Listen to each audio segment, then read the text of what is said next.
그러니까 충북대 수학과를 합격한 그 학생은 본인이 준비를 했거나 아니면은 진짜로 운이 좋았거나 둘 중에 하나입니다. 여러분들도 그렇게 될 수 있다는 거, 지방대 몰락과는 별개로 여러분들이 준비를 하셔야 된다는 걸 말씀드리고 싶습니다.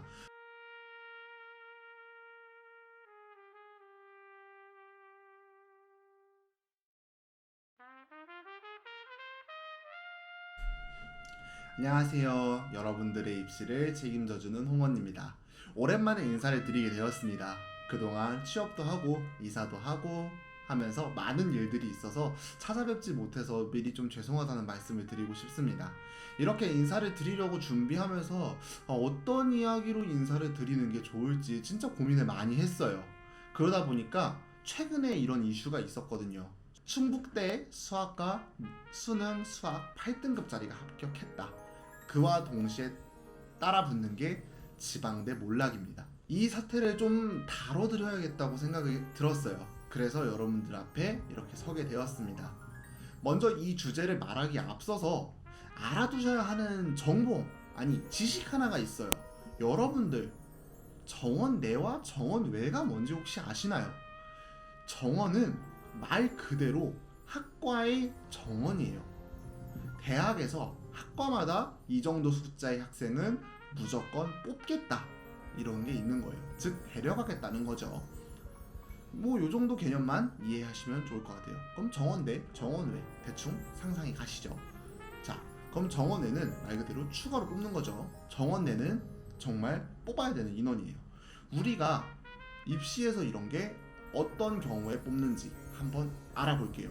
우선 입시에 대한 기본 개념을 좀 다시 설명드릴게요. 첫 번째로 우리가 아는 게 수시, 정시, 이 두 가지가 있죠.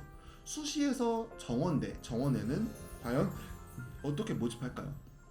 정원대는 학생부 교과, 뭐 특기자, 논술, 종합 이런 것들이 정원대입니다. 정원외에는 우리가 알고 있는 농어촌, 기초생활수급자 등 사회적 배려 대상자들이 주로 포함돼요. 물론 이 경우도 정원 내에서 뽑는 경우도 있습니다. 참고하셔야 돼요. 그리고 정시에서도 마찬가지죠. 정시에서 정원 내는 일반 전형이 해당될 거고, 그 다음에 정원외는 사배자가 해당될 겁니다. 자, 이 얘기를 도대체 왜 하는 거야 이 사람은? 이렇게 생각할 수 있는데, 정원 내는 말 그대로 제가 아까 말씀드렸죠, 무조건 뽑아야 되는 인원이라는 거예요. 즉 꽈락 당하지 않는다면 무조건 뽑는다는 겁니다. 정원외는요, 학과가 혹은 평가자가 본인이 생각하는 기준에 미치지 못한다면 안 뽑아도 아무 문제 없어요. 그러니까 정원외는 예비번호가 부여가 되지 않을 수도 있는 거예요. 자, 정원 내에서 우리가 이런 뭐 지방대를 준비하는 경우나 뭐 교과를 많이 쓰는 경우에는 충분히 있어요. 우리가 예비번호를 몇백 번까지 돌았다, 100몇십 번, 60번 막 이렇게 도는 경우가 있을 거예요. 이게 정원이 많아서 그런 거라고 생각을 하는데, 정원 내기 때문에 그만큼 예비번호를 부여를 하는 겁니다. 학생부 종합, 논술 이런 경우에는 예비번호가 부여가 되지 않는 경우도 있어요. 애초에 예비번호를 이 정도까지만 주겠다라고 자르는 경우도 있지만, 여러분들 예비번호는 기본적으로 그 대학에서 원하는 기본적인 모든 입시 요건들을 이수를 했을 때 예비번호를 부여를 하게 됩니다. 그래서 논술을 안 치르거나 최저학력을 못 맞추거나 수시 학생부 종합에서 1단계 불합격을 해서 면접을 보지 않거나 혹은 못했거나 이런 경우에는 예비번호가 부여되지 않는 거죠. 정원 내에서 이렇게 모집을 했는데 추가 합격이 됐음에도 만약에 등록을 안 한 경우가 있어요. 그러면은 수시에서는 이 인원을 정시로 이월을 한다고 해요. 그래서 정시 모집 인원 확정이 바로 안 되는 겁니다. 그래서 수시 인원이 일부를 넘긴다, 이렇게 보시면 되고요.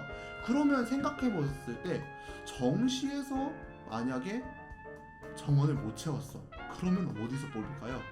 바로 이게 추가 모집이라는 전형이 또 있어요. 추가 모집은 수시도 떨어지고 정시도 떨어진 학생들이 지원을 하는 곳인데, 여기는 원서 접수 제한이 없어요. 그러니까 우리가 수시 6개, 정시 3개라고 하지만 여기는 그게 없어요. 그러니까 학생들이 다 쓰는 거예요. 그래서 경쟁률이 100대 2도 넘어가고 이런 경우가 허다합니다.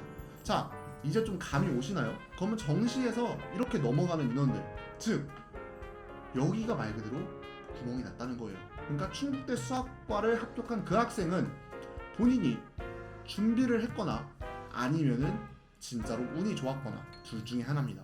저는 준비를 했을 거라고도 생각을 해요. 왜냐면은 실제로 이렇게 많이 모집을 하거든요. 추가 모집에서. 그런 경우를 노리면 될 거예요.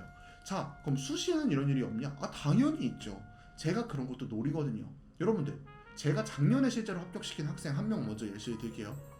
서울 일반고 문과 내신 4등급대예요. 이 학생 어디 갔는지 아세요? 인하대 보냈어요. 그리고 제가 가끔 소개해드리는 뭐 가톨릭대 내신 7등급 문과, 그리고 경희대 내신 5등급 문과 등등. 물론 저는 이과도 가르치고 다 가르치지만 그런 경우가 많습니다. 실제로 이런 거를 여러분들이 아셔야 돼요. 정보가 곧 생명이라는 겁니다. 결국 여러분들에게 오늘 전달해 드리고 싶은 거는 이 학생이 정말 똑똑한 학생일 수 있었다라는 거, 여러분들도 그렇게 될 수 있다는 거, 지방대 몰락과는 별개로 여러분들이 준비를 하셔야 된다는 걸 말씀드리고 싶습니다.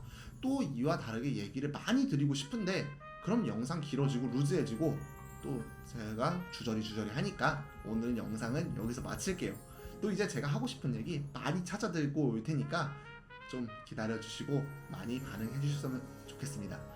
오늘 영상이 유익하셨다면 좋아요도 한번 눌러주시고 구독도 눌러주시고 댓글도 한번 적어주시면 정말 감사할 것 같아요.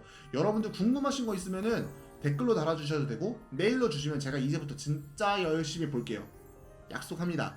약속할 테니까 꼭 좀 응원 부탁드리겠습니다. 감사합니다. 홍원이었습니다.